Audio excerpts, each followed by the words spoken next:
What should you do if you can no longer afford your monthly car payment? Hello and welcome to episode 12 of Money Anonymous. I'm Kira Jones, financial coach and founder of Financial Intervention Academy, here to answer your personal finance questions anonymously. And now, on to today's question. I'm in a predicament and would love some guidance. I currently owe $27,000 on my 2019 Traverse.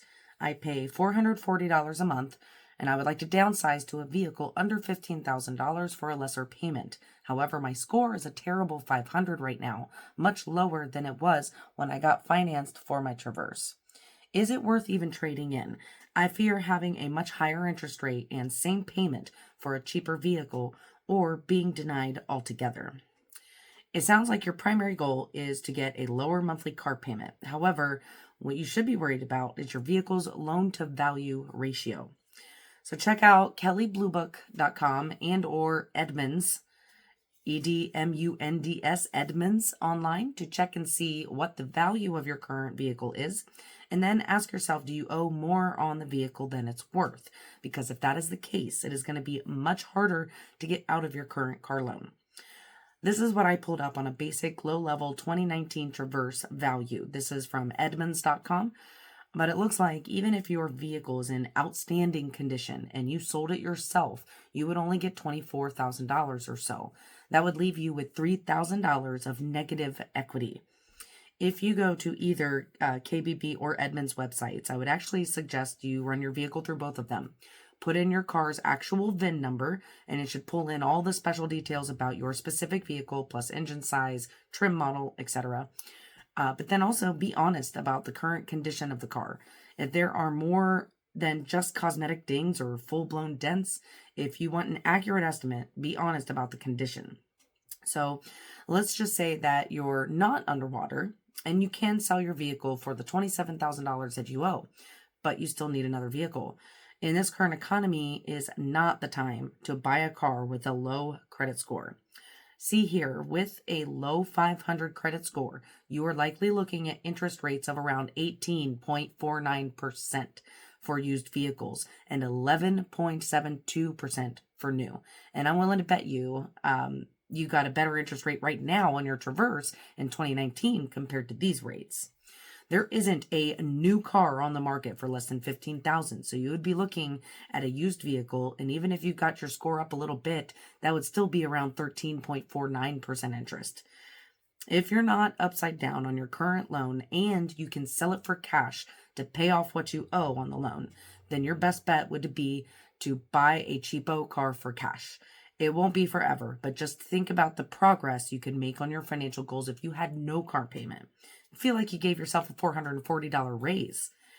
So to get out of an underwater or upside down auto loan will depend on your credit score and what to do about your vehicle's negative equity, meaning the amount you would still owe on the loan after selling, trading, or a repossession or a surrender to the lender, as well as the condition of the vehicle. So ways to get out of an auto loan is to pay the loan off, to sell your car or surrender your car or let it get repoed. Best case scenario is to get right side up on your loan, which will give you the most options. You can sell your vehicle privately for cash and pay off your loan in full. Bonus if you make money in the sale, because then you can use that as your down payment for your next vehicle. One of the biggest things to avoid at all costs is rolling your negative equity into your next auto loan. Your monthly payments will for sure be larger than they need to be and take longer to pay off. But most of all, this is likely to make you underwater on your next vehicle as well. So my advice for your situation would be to work hard and pay down your current loan so that you owe less on the loan than the vehicle is worth, and sell it privately.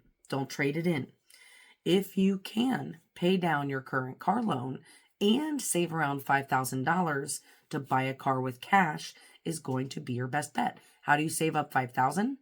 Well, if you owe $27,000 on your loan and the vehicle is only worth $24,000, then you need to pay your balance down and pay off the negative equity, but then pay an additional $3,000 so that you could either $3,000 pay it down so you could sell it at a wash, or you could pay $8,000 down so you could save up that $5,000 for the next vehicle. So then you pay your loan down enough so that you make $5,000 profit when you sell it. There's your $5,000 cash car. If you pay your loan down to $19,000, sell that vehicle for $24,000, there's your $5,000. But it depends. How fast can you pay your loan down? You may need to recheck resale values and make sure that you paid it down faster than the vehicle depreciated. Think of it this way. The farther down you pay off your loan, the more cash you'll have to go towards your next vehicle. And if you're struggling financially, like so many others are, then not having a car payment for a while can really help you get back on your feet. But if you must get another car loan, I advocate what the money guys teach for auto loans, which is the 23-8 rule. So take a look at this handy graphic they have, and you can find this at moneyguide.com/resources. They advise put 20% down, even on used cars. Don't finance it for longer than 3 years, and make sure your monthly payment does not exceed 8% of your monthly income. There really is no quick fix to getting out of an expensive car loan if you don't have good credit, and especially if you're upside down on your loan. But I do want to leave you with one huge word of caution. If you just want out, you might be considering just stopping payments and letting your vehicle get repossessed. If at all possible, don't.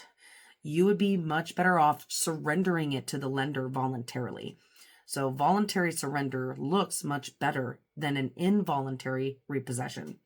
So the outcome will likely be the same. They take the vehicle, they auction it off for way less than it's worth. They apply those funds to your outstanding balance on your loan, but you're still going to be responsible to pay the remaining balance, known as the deficiency balance. So what if you don't pay? Many people don't want to keep paying on a vehicle they no longer own, but this is a great way to get yourself sued over auto debt especially. What does that really mean? Well, if you miss several payments, you go into collections, and if you still don't pay, you run the risk of getting sued for the debt. I worked in debt collections for over 10 years, and I've even worked on lawsuits and auto loans and legal debts, so I can tell you from my experience. I'm seeing more and more people getting sued over their auto deficiency balances, meaning the collection agency files for a judgment through your local courts. You'll know if you're getting sued when you get the letter from the court. This graphic might not have printed out just right, but it's basically saying that XYZ collection agency has filed a complaint against you for non-payment of a debt and seeking a legal judgment against you. You'll likely be given about 30 days to file your answer with the courts. I'm not an attorney, but you can likely Google how to file an answer to the court in response to a judgment in the state of, and then put your state. It's really state specific how you file the answer back to the courts. If you ignore this completely, then the collection agency will win a default judgment against you, which will then give them the ability to garnish your paychecks, levy money sitting in your bank account, or put a lien against your home or other property. I'll have to go into depth on this topic in another video, but just know that more and more creditors are going after auto deficiency balances. So if you find yourself in a situation where you want to surrender your vehicle to get out of the loan, you should do everything you can to save up 20 to 30% of your deficiency balance and have it sitting there to negotiate a settlement when and if they decide to push for a legal judgment. So that's that 30-day time frame you have to say, hey, I got $2,000 of this $10,000 balance. Would you be able to take this to settle the debt and avoid the judgment? There's, liens, garnishments, all that that can come with it. Oftentimes they will take that to settle it before it goes before a judge. But you don't want to surrender your vehicle until you have that cash set aside to settle. Because again, you'll only have about 30 days to negotiate if they do file for a court judgment. It could take a few to several months for them to bring the judgment before the courts, because the point is you want to have the funds before to settle before the court date. So I only suggest the surrender option if you plan to buy your next vehicle with cash. Even if you could get approved for another auto loan, the overall cost won't be worth it.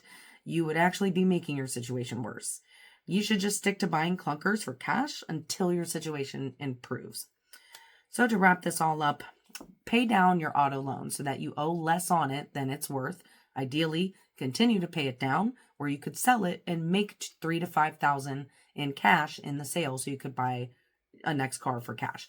Make sure if you do have an unpaid auto deficiency balance out there that you have around 20-30% of that debt sitting aside so you can try to settle it if it goes to court for a judgment. All right, folks, that's it for episode 12. If you would like to submit a question to be answered on a future episode, please fill out the anonymous Google form. The link is in the description below. And we will see you for next week's episode 13 of Money Anonymous, where I'll talk about how best to spend a $10,000 windfall. And disclaimer time. Every situation is unique, and there's never just one right answer to questions about personal finance. Everything I discuss in today's video is meant for education and informational purposes only and should not be taken as financial advice. Everything in today's scenario, all the details, there's still things missing that are very important that I would also figure out and discuss with a client before giving them a range of options so they're fully informed about their situation and options to decide what's right for them and their family.